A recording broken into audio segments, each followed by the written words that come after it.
Muhtaram jamoat, aziz birodarlar. Dinimiz insonning nafaqat jonini, balki uning mol-mulki va sha'nini ham himoya qilish muqaddas burch qilib belgilangan. Bugungi zamonda o'g'irlik va firibgarlik faqat ko'chada emas, balki bizning cho'ntagimizdagi telefonlarimiz orqali ham kirib kelmoqda. Qancha yurtdoshlarimiz o'zlarining halol mehnati bilan topgan pullarni virtual o'g'rilarga oldirib qo'yishmoqda. Shu bois Surxondaryo viloyati Ichki ishlar boshqarmasi siz azizlarni ogohlikka chorlaydi va zamonaviy himoya vositasini taqdim etadi. APK qo'riqchi. Bu dastur juda ham ajoyib ekan.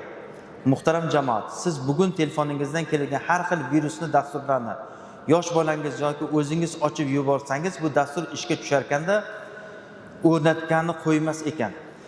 Azizlar, ogoh bo'ling. O'z molingizni, shaxsiy ma'lumotlaringizni asrash bu ham bir mas'uliyat. Payg'ambarimiz sollallohu alayhi vasallam aytganlaridek, mu'min kishi ziyrak va ehtiyotkor bo'ladi.